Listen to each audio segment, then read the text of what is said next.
Hey, good morning, Airbnb family. Today, we are working on making more money from our Airbnb guests, not just ones that book our place, but extra services. So there's 4 ways that you can actually make money off an Airbnb guest after they've booked with you. So we're going to actually jump right into it. What I'm going to do is I'm going to actually start screencasting this so you can see it. And we're going to walk you through the 4 extra ways that you can provide additional services to your guests and make more money. So first, if you look here, we're looking at referral codes. So right now, I am in the guest resources portion of a listing. So if you're in your listing, under your listing settings, guest resources, and then you're going to go down to your house manual. So what I've done so far is I've only added one, because I'm going to let you do this with me, is the house manual. I pretty much put in all caps any things that segment chapters. First they must read, and then arrival instructions, and then need a ride. So if somebody's arriving to your place, they may have a taxi, they may not, they may have a car. So if they need a ride though, this is the perfect place in your house manual to share your Uber and Lyft codes. Now, in order to find a Lyft code or an Uber code, what you want to do is you actually want to go into your Uber right here under free rides. It's going to give you your referral code here, but you want to actually click the up button and choose select shares text message.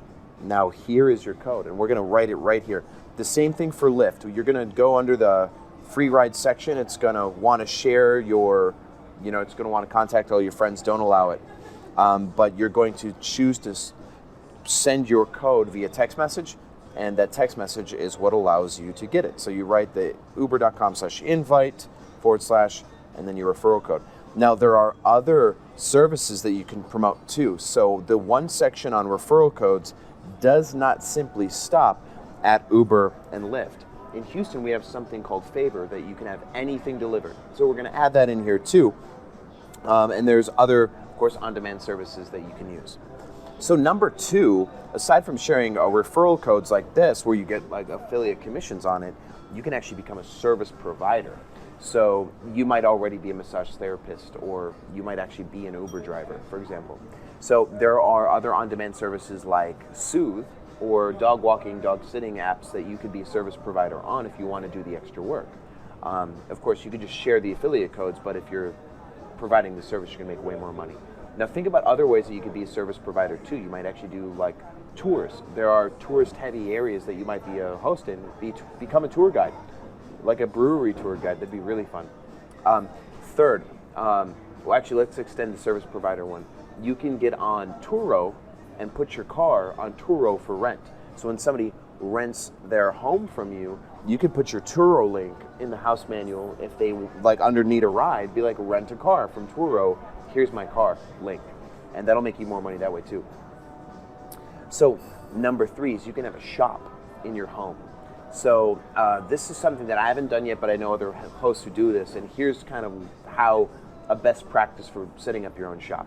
You're going to have a designated area of your home, which is going to have shelves where you're going to put for purchase stuff.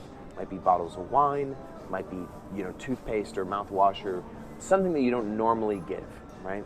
But it's available for purchase. You or your cleaners are going to take a photo of the setup shop every time you have a new guest, and you're going to text it inside the Airbnb Messenger app, right? So that Airbnb can see it, because you want to have them for potential future mediation. After that, you're going to leave your payment options at the shop. Like you can have your PayPal, your Venmo. There's also the option to pay you directly through the Airbnb app. And as people shop, it's going to be kind of like self-checkout.